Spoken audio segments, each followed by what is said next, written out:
आधुनिकता की अंधी दौड़ में संस्कृत व संस्कृति को भूलने का परिणाम वर्तमान में यह हुआ है कि हमारे ऋषि मुनियों द्वारा लिखे गए ज्ञान विज्ञान को लोग भूल ही गए हैं।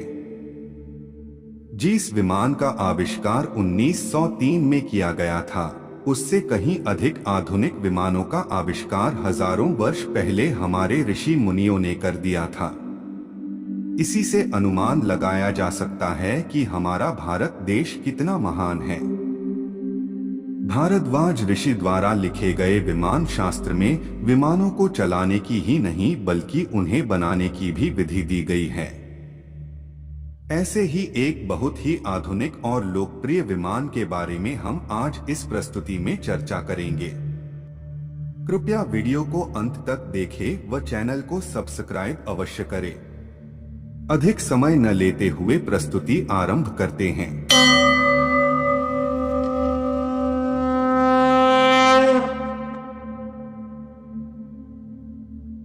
पुष्पक विमान का उल्लेख रामायण में मिलता है, जिसमें बताया गया है कि लंका के राजा रावण ने माता सीता का हरण पंचवटी से किया था। रामायण में वर्णित किया गया है कि युद्ध के बाद श्री राम माता सीता, लक्ष्मण तथा अपने अन्य सहयोगियों के साथ यह दक्षिण में स्थित लंका से अयोध्या पुष्पक विमान द्वारा ही आए थे। पुष्पक विमान पहले कुबेर के पास था, परंतु रावण ने अपने भाई कुबेर से बलपूर्वक इसे प्राप्त कर लिया था। मान्यता है कि पुष्पक विमान का प्रारूप ब्रह्मर्षि अंगिरा ने बनाया था और निर्माण एवं सजावट भगवान विश्वकर्मा द्वारा की गई थी। पुष्पक विमान की यह विशेषता थी कि उसका आकार छोटा या बड़ा किया जा सकता था। उसमें मन की गति से चलने की क्षमता थी। यह आकाश में चलने वाला देव वाहन था, जो भूमि पर भी चल सकता था। पुष्पक विमान में इच्छा अनुसार गति होती थी और उसमें बहुत से लोगों को एक साथ यात्रा करवाने की क्षमता थी।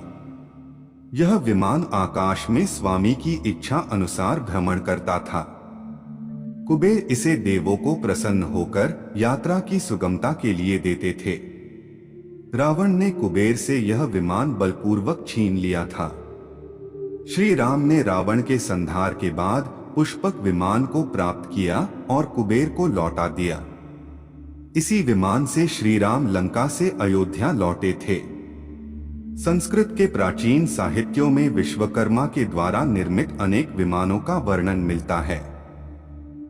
वाल्मीकि रामायण में स्पष्ट लिखा है कि शिल्पाचार्य विश्वकर्मा ने ब्रह्मदेव के लिए दिव्य पुष्पक विमान की रचना की थी। प्रभास नामक वसु की पत्नी महास्थि योग सिद्ध देव शिल्पी विश्वकर्मा की माता हैं। देवताओं के समस्त विमान आदि तथा अस्त्र शस्त्र इन्हीं के द्वारा निर्मित है। पुष्पक विमान का वाल्मीकि रामायण में बड़ा विस्तृत वर्णन किया गया है। वाल्मीकि रामायण में वर्णन किया गया है कि मेघ के समान ऊंचा, स्वर्ण के समान सुंदर कांति वाला पुष्पक विमान भूतल पर बिखरे हुए स्वर्ण के समान जान पड़ता था।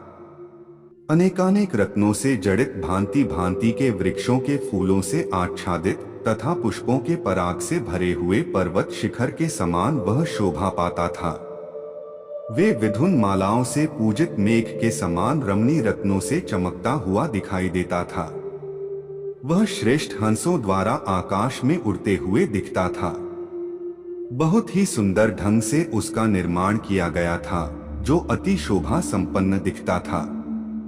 अनेक धातुओं के कारण पर्वत शिखर, ग्रहों और चंद्रमा के कारण आकाश और अनेक वर्णों से युक्त होने के कारण वह विमान विचित्र शोभा संपन्न दिखाई देता था।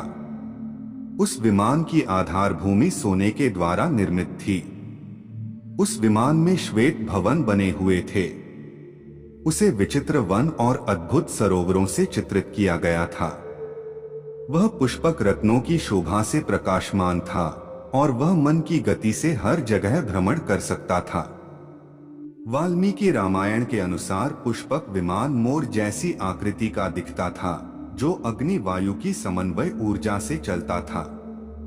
इसकी गति तीव्र थी और चालक की इच्छा अनुसार इसे किसी भी दिशा में मोड़ा जा सकता था।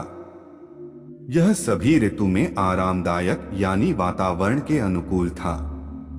इसमें सोने के खंभे, मणि निर्मित दरवाजे, मणि स्वर्णमयी सीढ़ियां, आसन, गुप्तगृह तथा नीलम से निर्मित सिंहासन थे। अनेक प्रकार के चित्र एवं पुष्पों से यह सुशोभित था। यह दिन और रात दोनों समय गतिमान रहने में समर्थ था। तकनीकी दृष्टि से पुष्पक विमान में इतनी खूबियां थी जो वर्तमान विमानों में नहीं है। ताजा शोधों से पता चला है कि यदि उस युग का पुष्पक या अन्य विमान आज आकाश गमन कर ले तो उनके विद्युत चुंबकीय प्रभाव से आज की विद्युत व संचार जैसी व्यवस्थाएं ध्वस्त हो जाएंगे। पुष्पक विमान के बारे में यह भी पता चला है कि वह उसी व्यक्ति से संचालित होता था जिसने विमान संचालन से संबंधित मंत्र सिद्ध किया हो या जिसके हाथ में विमान को संचालित करने वाला रिमोट हो। आज के लिए केवल इतना ही। हम आशा करते हैं कि हमारी आज की प्रस्तुति आपको पसंद आई होगी। अपने विचार हम सभी के समक्ष अभिव्यक्त करने के लिए कमेंट करें, वीडियो को शेयर करें, वह चैनल को सब्सक्राइब करें। जल्द ही मुलाकात होगी ऐसी ही एक और ज्ञानवर्धक वीडियो के साथ। तब तक के लिए जय श्री कृष्णा।